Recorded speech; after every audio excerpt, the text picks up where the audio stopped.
Hidup murni, relakan diri dan membawakan kehendak hati demi menjawab Tuhan yang memilih menjadi murid Sang Kristus yang sejati.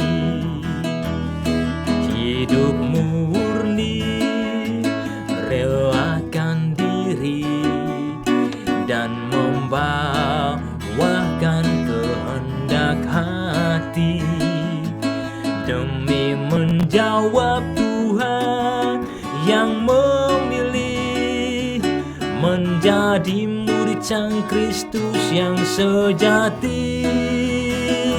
Mencintai hidup panggilan suci,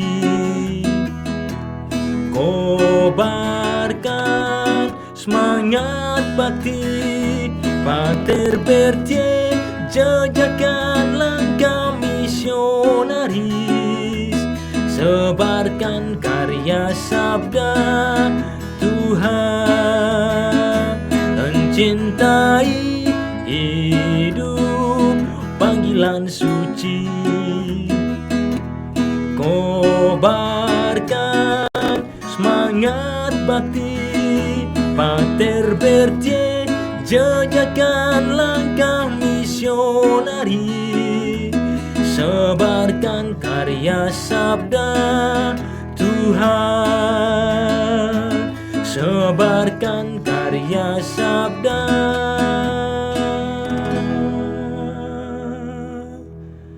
Tuhan.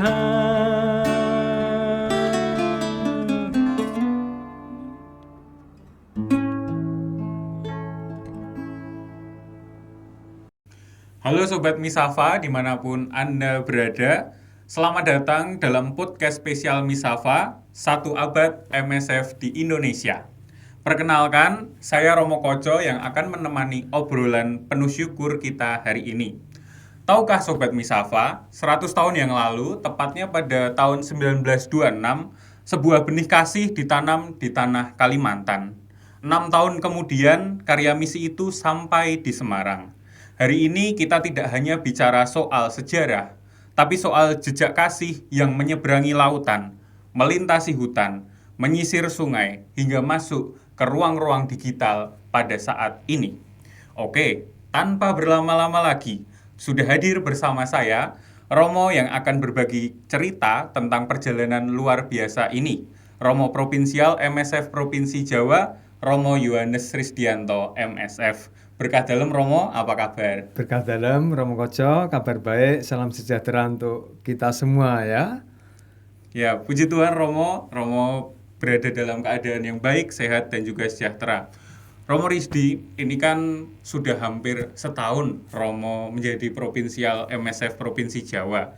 Bagaimana Romo selama setahun ini memimpin dan juga melayani MSF di Provinsi Jawa ini Romo? Tidak terasa ya, sepertinya baru kemarin sore itu ya, serah terima dari Romo Sumargo ke Dewan yang baru, dan saya merasa bersyukur ya mendapat kesempatan untuk melayani para konfrater semua, Romo, Bruder, Frater, dan juga keluarga-keluarga Romo Koco. Saya senang ya menyapa keluarga konfrater kita ya, berkunjung, menyapa, menanyakan kabarnya ya, dan mesti mengadakan kunjungan ke berbagai pulau, menyapa konfrater kita ya, sekaligus memastikan bahwa kita semua ini sejahtera, sehat, dan penuh kasih dalam pelayanan. Baik Romo, syukur pada Allah, awal masa kepemimpinan dan juga pelayanan yang penuh rahmat. Romo, kita akan langsung masuk ke topik ya Romo ya. Silakan. 100 tahun itu bukanlah waktu yang sebentar. Kalau kita tarik mundur ke tahun 1926 di Kalimantan ataupun tahun 1932 di Semarang, bisa Romo gambarkan seperti apa perjuangan para misionaris awal MSF saat itu? Apakah ada tantangan-tantangan yang perlu dihadapi oleh mereka? Gitu. Saya rasa tantangan saat itu ketika para misionaris pertama harus datang ke luar negeri dari Belanda ke Kalimantan ya, mereka tentu menghadapi tantangan besar ya. Kalimantan itu seperti apa, laut yang harus diarungi mereka itu seperti apa, tidak jelas ya.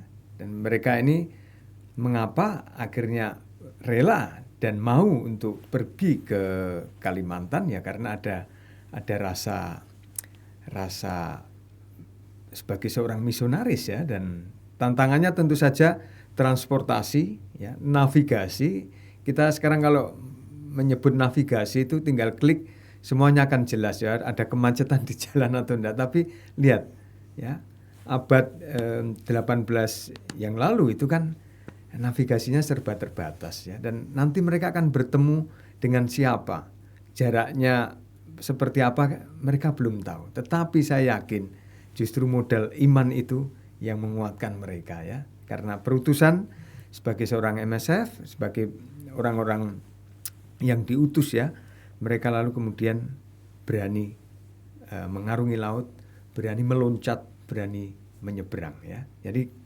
di depan ketidakpastian, dengan iman mereka sebagai para misionaris MSF, mereka berani meloncat, mengatasi ketidakpastian itu ya. Baik Romo, jadi ada banyak sekali tantangan dan juga bahkan bisa jadi pertanyaan-pertanyaan yang dihadapi para misionaris saat itu, tapi berkat iman, dengan keteguhan iman dan juga semangat misi dari pater pendiri, para misionaris itu berani berangkat ke Nusantara, ke Kalimantan maupun ke Jawa. Sungguh hal yang sangat luar biasa. Kemudian kalau kita mau lihat dalam sejarah itu kurang lebih 100 tahun ini, kira-kira turning point atau titik balik dari karya misi itu apa Romo ya? Ya, saya sedikit ingin mundur sebentar sebelum menjawab ini ya. Jadi mereka itu awalnya ketika masuk ke Indonesia itu saya yakin mereka disemangati oleh pater pendiri ya, dan saya menangkap semangat ini ya. Jadi ini modal besar untuk kita camkan, kita rasakan, kita endapkan ya. Bahwa sejak awal pater pendiri kita, Jean Berthier, memiliki jiwa misionaris yang besar ya, dan dia rela hijrah dari Belanda dari Prancis ke Belanda. Situasinya juga tidak mudah saat itu, tapi saya menangkap, saya pernah meneliti ya arsip MSF di Jenderal. Salah satunya saya menemukan Le Messager nomor pertama ya, Senbode, atau kalau diterjemahkan itu utusan nomor 1, majalah utusan nomor 1 itu ya, Pater Berthier di kata pembukaannya, kata pengantar majalah itu yang pertama mengajak utusannya ini, majalah ini untuk pergi ya, allez ya, pergilah ya, utusanku ya, le messager de la Sainte Famille. Untuk apa? Untuk menjangkau lembah-lembah, gunung-gunung, keluarga-keluarga di kastil-kastil ataupun di pondok-pondok. Dan ini saya rasa energi perutusan ini membawa energi positif bagi para misionaris pertama kita yang masuk ke Indonesia, terutama masuk ke Laham, ke Kalimantan ya. Dan ini turning point pertama menurut saya ya, yang tidak bisa dilupakan. Ada energi gede, energi besar untuk pergi mengarungi samudera sesuai dengan semangat pater pendiri ya. Jadi kemudian mereka pergi, para misionaris pertama kita itu ke Kalimantan dengan kapal rondo ya. Ada 3 misionaris kita. Yang pertama itu ada Friedrich Groth ya, kemudian ada Van der Linden, dan ada duanya imam, dan yang ketiga ini Bruder Egidius Stoffels ya. Dan ini turning point awal, dan mereka kemudian ketika sampai Laham lalu kan merasa ada tantangan dan rupanya belum cocok, dan mereka lalu akhirnya bisa itu ya, beradaptasi ya, karena ada kesulitan di Laham saat itu ya, mereka lalu kemudian melihat turning point kemudian ya, setelah ada upaya mendarat pertama, kemudian ada tantangan dan rupanya kurang cocok situasinya, lalu mereka turun ke Kettering ya di situ. Keberanian untuk beradaptasi ini juga menurut saya sikap tangguh para misionaris dan patut untuk diteladan ya. Jadi berani berubah, berani mengevaluasi diri ya. Itu dari Laham kemudian Kettering. Itu Romo Koco.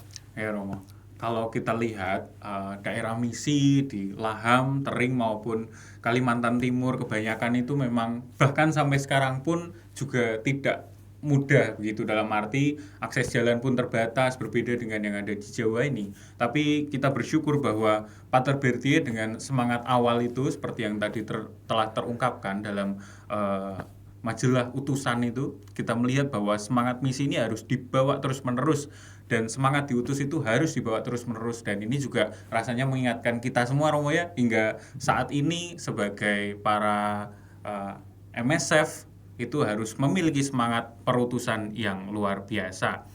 Dan kita sudah sampai di tahun 2026 ini. Kita mensyukuri 100 tahun misi MSF di tanah Nusantara. Dan kalau bicara soal MSF, tentu tidak bisa lepas dari semangat keluarga kudus Romo.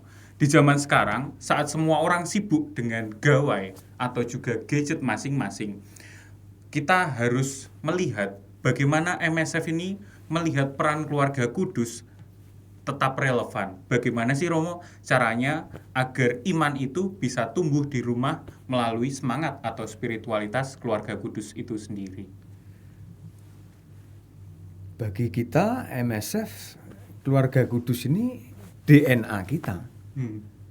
Ya, kita tidak bisa memungkiri ya, semangat spiritualitas keluarga kudus, di mana di situ ya, besar dan tumbuh Kristus sang misionaris Bapa. Ya. Pater Bertie, kita semua memahami ini. Ini DNA kita. Ya. Dan di situ ada iklim pertumbuhan. Mengapa banyak orang, ya kita katakan hampir semua orang, ya katakanlah semua orang ini memerlukan keluarga untuk pertumbuhan. Karena memang itu dipilih Tuhan sendiri. Keluarga Nazaret ini, keluarga yang terhormat, terberkati, menjadi model pertumbuhan iman. Yesus ya, lahir di situ, tumbuh, dibesarkan, dan bersiap untuk berkarya. Maka di situ tentu saja ada kehangatan, ya, ada relasi yang penuh dengan sikap hormat, ya, hormat menghormati dalam cinta, ya nanti dalam konstitusi kita dikatakan itu. Dan tentu saja ada perjumpaan. Nah ini persis ya, kita dengan adanya keluarga kudus ini diingatkan kembali, disemangati, ya, diafirmasi bahwa kita ini membutuhkan perjumpaan di zaman yang serba sibuk, serba praktis juga ya, tapi juga serba digital. Nah, keluarga kudus mengingatkan kita akan semangat perjumpaan ini ya. Dan juga dengan banyak gawe, adanya kemajuan dalam alat-alat komunikasi. Perjumpaan juga mudah dilakukan oleh siapapun, tetapi keluarga kudus juga mengajak kita untuk memiliki rasa hormat ya, menghormati boundaries ya, batasan-batasan. Maka di salah satu ikon keluarga kudus yang pernah dipesan oleh Pater Egon Farber, salah satu jenderal kita yang sudah pensiun, sudah purna karya, dia memesan satu ikon keluarga kudus, di mana ketiganya ini menyatu, tetapi tidak saling menempel gitu loh. Dari tangannya itu kelihatan ya. Nanti suatu saat kita bisa membuat sesi khusus ya, Romo Koco tentang ini menarik ya. Tempo hari ketika kita diskusi mengenai MSF di era 100 tahunan ini dan akan rebranding ya, itu muncul usulan itu untuk kita angkat ya. Model keluarga kudus itu ternyata inspiratif, tapi juga selain ada kedekatan tidak ada kelekatan ya. Tidak lalu terlalu lekat, tetapi masih ada apa istilahnya sikap hormat ya, berjarak itu. Jadi ini saya rasa inspirasinya keluarga kudus yang menyaudara, ada kehangatan tapi ada juga kejernihan, relasi yang sehat di situ. Nah, inilah tempat yang terhormat. Keluarga, terutama keluarga Nazaret, menginspirasi kita sebagai tempat untuk pertumbuhan yang baik, yang sehat, tempat yang dipilih Tuhan. Dan ini saya rasa juga Nazaret kita juga, maka kita cari nanti ya Nazaret di keluarga Anda masing-masing ya, para sahabat Misafa dan siapapun yang mendengarkan podcast ini ya. Ya Romo, berarti menghadirkan keluarga kudus itu bukan berarti keluarga yang tanpa masalah, tapi keluarga yang mau mencoba menghadirkan kasih dan semangat keluarga kudus itu dalam hidup sederhana dan juga hidup harian. Dekat namun tidak melekat satu sama lain. Menarik sekali Romo. Kemudian kalau kita lihat juga tentu Pater Bertie memilih teladan atau semangat keluarga kudus itu juga bagi kita para MSF. Jadi bukan semata-mata untuk pastoral keluarga melihat dan juga mengingatkan kita akan semangat pastoral itu, tapi juga bagi kita para MSF. Bagaimana Romo kita menghayati semangat keluarga kudus sebagai religius MSF, entah itu imam, bruder maupun frater, itu melihat semangat MSF itu dengan meneladan keluarga kudus di zaman kita sekarang saat ini Romo. Ya, saya rasa kehadiran kita dimanapun ya, di komunitas, di paroki, kemudian di sekolah atau universitas, dan perjumpaan juga barangkali di alun-alun, ini menentukan ya siapa kita, karena kita tahu ya siapa kita ini lebih bicara daripada apa yang kita omongkan ya. Saya rasa keteladanan kita ya, kesiapsediaan kita untuk melayani ini jadi apa istilahnya, jadi kesaksian ya, kesaksian yang lebih bicara dari sekedar apa yang kita ucapkan ya. Saya rasa nanti ada kemurahan hati ya, kerendahan hati ini bisa kita lihat lagi nanti dan kita dikenal ya sebagai pribadi-pribadi yang siap melayani ya, rendah hati dan murah hati. Saya rasa ini kembali pada semangat keluarga kudus. Nanti kaitannya dengan Bapak Yusuf yang kuat sekali dalam mendengarkan ya. Juga Bunda Maria ya kan? Yeah. Terjadilah padaku menurut perkataanmu. Dia bisa mengatakan ini karena mendengarkan. Bapak Yusuf ya, ini bisa pergi ke Mesir dan pulang kembali dari Mesir ya. Itu karena pertama-tama mendengarkan ya. Dan saya rasa sikap para misionaris, para imam, para buder MSF dalam hal ini mendengarkan semestinya kuat dengan meneladan Bunda Maria, Bapak Yusuf, dan tentu saja Yesus Kristus sebagai Sang Sabda ya. Jadi kalau kita mau mencoba mendalami teladan dari keluarga kudus itu, tentu sudah ada model atau teladan yang sungguh holistik, menyeluruh dari mereka, dari Bapak Yusuf, Bunda Maria maupun Yesus sendiri.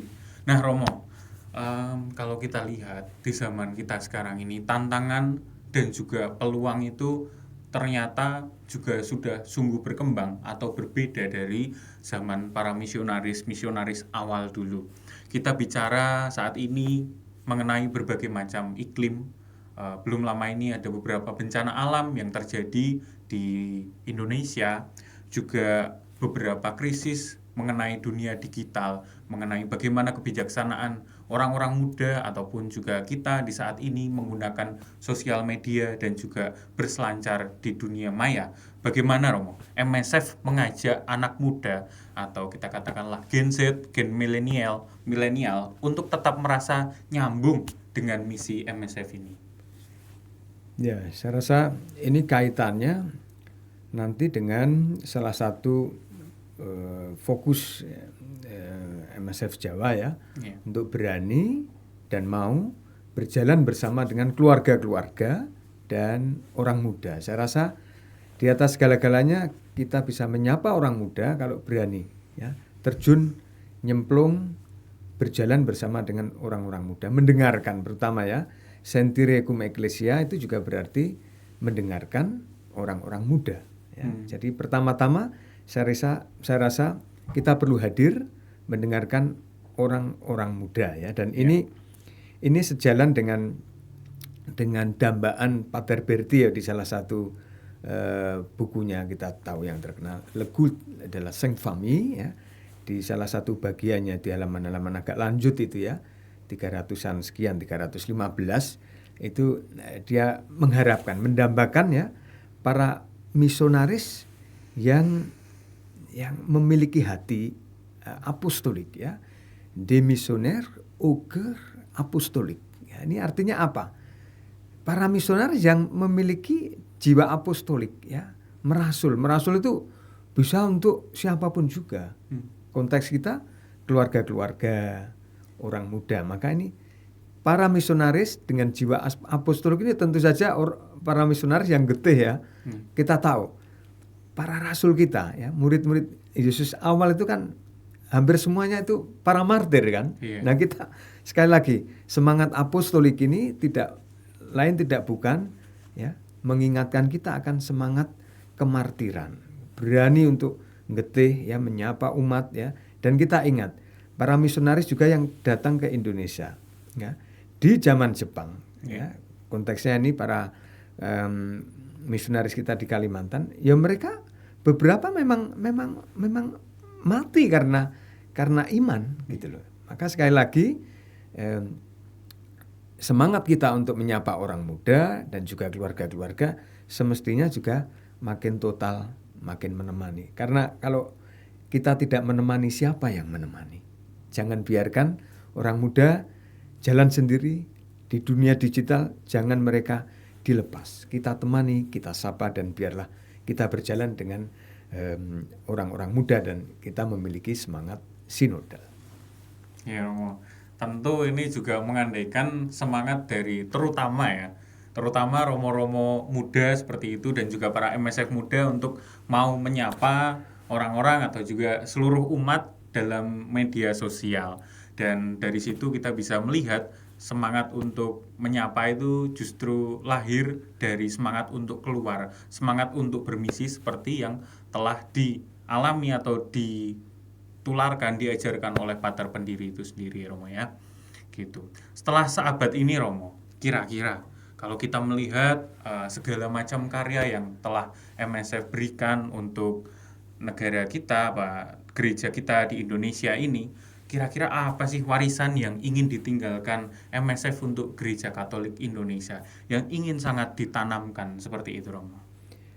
Ya, yang jelas sejak awal para misionaris kita ketika datang ke Kalimantan itu rajin untuk mengadakan turne ya, dan turne itu kalau dilihat untung ruginya kan sebenarnya ya dalam arti material tidak untung, tetapi demi tadi ya penanaman sukacita Injili, mereka rela ya jauh-jauh dari bawah ke atas ya, ke menentang arus ya, Mahakam atau sungai manapun juga. Tetapi ini artinya kan kita hendak menyapa umat di pinggiran, di pedalaman, terutama keluarga-keluarga. Dan saya kalau mendengar cerita para misionaris kita ya, saya bertemu dengan para misionaris Belanda kita yang sudah kembali ke negerinya, lalu mereka menceritakan pengalaman ya menjumpai keluarga-keluarga, dan saya rasa ini bisa ditularkan. Ya. Ini jadi peninggalan ya, habitus menyapa keluarga-keluarga, terutama yang di pedalaman ya, di pinggiran, ini sejalan dengan semangat Yesus sendiri. Maka mereka sepenuh hati, sekali lagi tadi ya, para misionaris berhati apostolik itu ya itu menyapa keluarga-keluarga yang di pinggiran. Maka kemudian mereka mengadakan kunjungan keluarga, kunjungan umat. Tetapi selain itu ya, mereka menyapa umat-umat juga. Kita tahu bahwa kita para MSF juga peduli pada para imam religius. Tidak hanya MSF tapi imam, bruder, suster, juga frater-frater dari kongregasi lain. Kita peduli kalau ada yang membutuhkan pendampingan ya kita mengulurkan tangan. Dan saya rasa ini juga satu hal yang sejalan dengan jiwa pater pendiri kita. Dia seorang formator, dia seorang imam, tapi juga seorang fondator, ya, seorang pendiri. Dalam arti ini apa yang bisa diwariskan, ditinggalkan, dikenang dari para MSF ialah semangat pelayanan pada umat di tempat yang jauh, keluarga-keluarga yang terpinggirkan, tapi juga kepedulian pada para biarawan, biarawati, dan ini merupakan kerasulan juga ya, para imam juga dan frater, karena ini sejalan dengan semangat Pater Bertie, semangat Pater pendiri kita. Jadi sebuah misi yang sungguh-sungguh menyeluruh secara rohani maupun di tempat-tempat lain yang kiranya juga bisa dijangkau oleh gereja dan juga MSF pada khususnya. Romo, ini kita sampai di hampir akhir pembicaraan kita. Sebuah pertanyaan imajinatif. Jika para misionaris tahun 1926 itu yang mendarat di Kalimantan itu tiba-tiba hadir di sini dan saat ini, menurut Romo, apa yang akan mereka katakan saat melihat wajah MSF di Indonesia, khususnya di Provinsi Jawa saat ini, Romo? Saya bisa membayangkan ya, seandainya mereka boleh ya, seandainya ini pertanyaan imajinatif ya, pertanyaan imajiner, seandainya mereka boleh menengok ya situasi misi kita di Indonesia secara khusus di Jawa. Saya hendak mengatakan ya mereka akan bangga karena apa? Dulu para misionaris kita datang ke Indonesia, entah ke Laham ya Kalimantan ataupun ke Jawa, ke Semarang, itu mereka datang ke Indonesia. Sekarang Indonesia ya, terutama MSF Jawa mengirim tenaganya ke berbagai negara. Jadi seperti ada gaung bersaut gitu ya, apa istilahnya itu,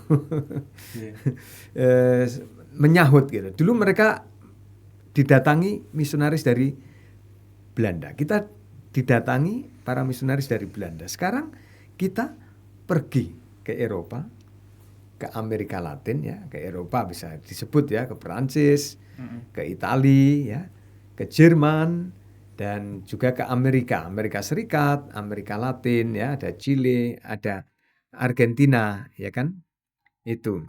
Dan saya rasa ini satu hal yang membanggakan kita semua ya. Maka kalau ditanya seandainya Romo, para misionaris itu datang ke Indonesia, apa yang akan mereka katakan atau sikap apa? Saya kok merasa mereka akan bangga bahwa kita juga bisa memberi tenaga kepada para gereja yang membutuhkan. Itu yang pertama-tamanya. Karena apa? Setelah itu mereka bukannya pergi lalu pulang lagi, mereka konfrater kita ini banyak yang tinggalnya sudah lebih dari 10 tahun. Ya. Bahkan ada konfrater kita yang lama berkarya di Chile mengatakan, ya, Padre, usted es de aquí. Artinya apa? Romo, Anda adalah bagian dari kita. Maksudnya apa? Misionaris kita yang datang ke Chile itu diterima, ya, datang menyudara, bersahabat, ya, dan ini sangat-sangat membanggakan tentu saja. Ya. Kita berharap semoga di hari-hari mendatang ya para misionaris kita terus dengan sungguh-sungguh hadir ya, berani untuk bertugas di tempat-tempat yang baru, dan ini membanggakan ya. Bahkan ada konfrater kita ya yang sebenarnya tuh ingin pulang. Karena bapaknya sakit, karena sudah tinggal di tanah misi lama, tetapi ketika ada panggilan, ya dia dipercaya, mendapatkan kepercayaan untuk menjadi superior di sana, lalu dia menjawab, kekhawatiran saya, situasi ingin pulang saya ke tanah air, ini tidak bisa mengalahkan semangat misi saya untuk bermisi, tinggal membawa sukacita Injil di negeri ini. Maksud saya di luar negeri, di Chile itu ya. Itu Romo Koco ya, saya rasa ada suasana bangga ya. Tetapi juga saya rasa kalau pertanyaan imajinatifnya seperti itu, mereka juga tentu saja akan menantang ya para misionaris muda ini ya, para konfrater yang muda untuk berani meloncat sekali lagi ya, berani mengatasi ombak, berani mengatasi apa istilahnya batasan budaya ya. Itu saya rasa ya, Romo Koco ya. Dan bisa saya tambahkan juga para misionaris kita yang berkarya tadi Jerman, tadi tempat lain Chile juga Amerika mengungkapkan bahwa mereka bisa menemukan rumah mereka yang kedua. Dan saya senang ketika mendengar sharing seperti ini ya. Bertugas sebagai misionaris itu ya bukan tinggal sebagai orang asing, tapi ya tinggal lalu menjadi bagian dari kami gitu loh ya. Kalau orang lokal mengatakan, Romo, Anda sudah merupakan bagian dari kami ya. Ini rumah Anda. Dan konfrater kita di sana mengungkapkan ya inilah rumah saya yang kedua. Dan berarti kerasan memberikan diri yang terbaik, dan ini sungguh membanggakan. Semangat keluarga kudus dibawa juga di luar negeri. Demikian. Ya Romo, jadi kalau kita bisa berandai-andai, kita boleh yakin bahwa para misionaris dulu yang menanamkan semangat misi di Indonesia, di Kalimantan dan di Jawa itu akan bangga dengan progres atau juga dengan kemajuan yang kita alami hingga saat ini, dan harapannya kita juga bisa melanjutkan tren-tren positif itu hingga hari-hari ke depan, tahun-tahun ke depan. Dan tadi juga sudah ditutup atau diungkapkan dengan refleksi yang mendalam oleh salah satu misionaris MSF Provinsi Jawa yang memiliki kesiapsediaan diutus kendati pun ada berbagai macam tantangan dan juga masalah yang ada. Terima kasih Romo untuk segala ungkapan dan juga segala jawaban yang telah diberikan dalam pembicaraan kita di hari ini. Dan di akhir Romo, saya ingin bertanya atau juga ungkapan syukur dari Romo sendiri sebagai anggota MSF Provinsi Jawa, tapi juga sebagai provinsial MSF Provinsi Jawa. Ungkapan syukur dari Romo atas 100 tahun MSF berkarya di Indonesia ini. Silakan Romo. Yang ingin saya ungkapkan terkait dengan perayaan 100 tahun MSF di Indonesia ini ya persis ya ajakan dari Kapitel Umum yang kemarin ya. Itu mari berjalan bersama untuk membawa sukacita Injil, harapan kepada orang-orang yang jauh. Dan di tahun syukur ini, tahun jubileum kita ini, saya mengajak ya semuanya untuk ikut bersyukur, membawa sukacita Injili pada keluarga-keluarga, kepada orang muda. Dan artinya apa? Berjalan bersama dengan keluarga-keluarga dan orang muda. Dan keluarga ini satu ladang ya, menurut saya ini yang tidak pernah habis. Sangat luas, sangat subur, dan bagi keluarga-keluarga memang MSF hadir. Maka saya mengajak para MSF sekalian untuk dengan rasa hormat menyapa, melayani, dan hadir di tengah-tengah keluarga. Di dalamnya ada orang muda. Dan kita ingat ya, kita ingat bahwa yang punya panggilan itu adalah para keluarga, Bapak Ibu, Anda sekalian. Maka ketika kami para MSF berjalan bersama dengan Anda, ya, terimalah kehadiran kami, dan kami akan berusaha memberikan yang terbaik. Dan saya mengajak para konfrater sekalian, para MSF, Bruder, Romo, Frater, untuk dengan hormat berjalan bersama dengan keluarga-keluarga dan bersama dengan orang muda juga kita berjalan. Kalau kita berjalan bersama-sama, kita tentu bisa. Ya. Tuhan memberkati kita sebagaimana dulu juga Tuhan memberkati Pater Berdi, para misionaris pertama yang datang itu diutus pertama-tama dulu ke Brasil ya, kemudian setelah sekian tahun ke Indonesia, ke Jawa. Dan di perayaan 100 tahun MSF ini saya rasa ini saatnya untuk memberi yang terbaik, berjalan bersama dengan keluarga-keluarga dan orang muda. Terima kasih. Baik Romo, terima kasih untuk waktunya Romo atas pembicaraan kita yang sungguh sangat menginspirasi, terutama dalam rangka perayaan syukur 100 tahun MSF berkarya di Indonesia. Izinkan saya menutup dengan closing statement. 1 abad perjalanan MSF adalah bukti bahwa kasih tidak pernah berhenti melangkah. Dari sungai-sungai di Kalimantan hingga di layar ponsel Anda hingga hari ini. MSF tetap hadir sebagai keluarga bagi semua keluarga dan kaum muda. Mari kita teruskan warisan kasih ini dengan segala kreativitas dan kerendahan hati. Saya, Romo Koco, bersama dengan Romo Rizdi, pamit undur diri. Selamat merayakan syukur 100 tahun MSF di Indonesia. Berkah dalam.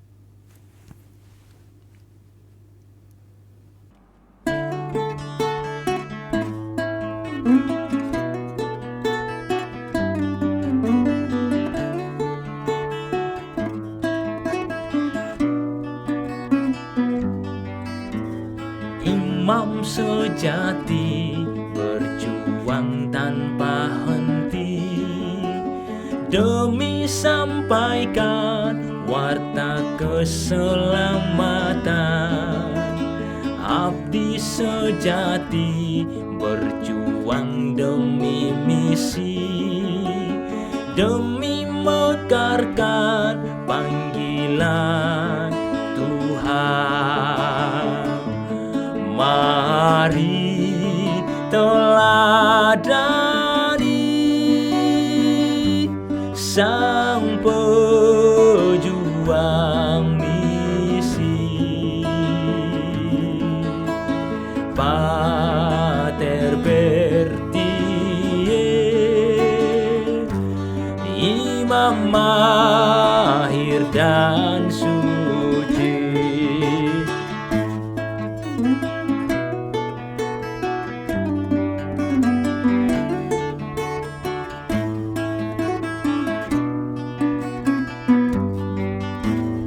Imam nan suci setia sampai akhir, demi kobarkan iman harapan kasih. Imam panutan sentai kerja tangan, demi teruskan karya keselamatan. Mari teladani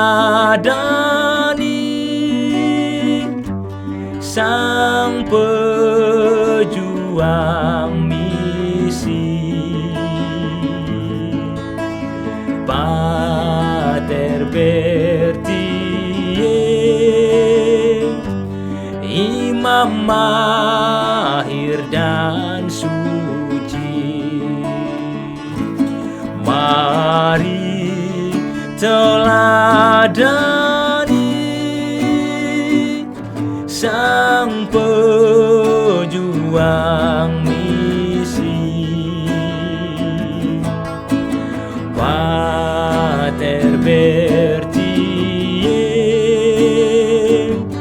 imam mahir dan suci. Pater Bertie, imam mahir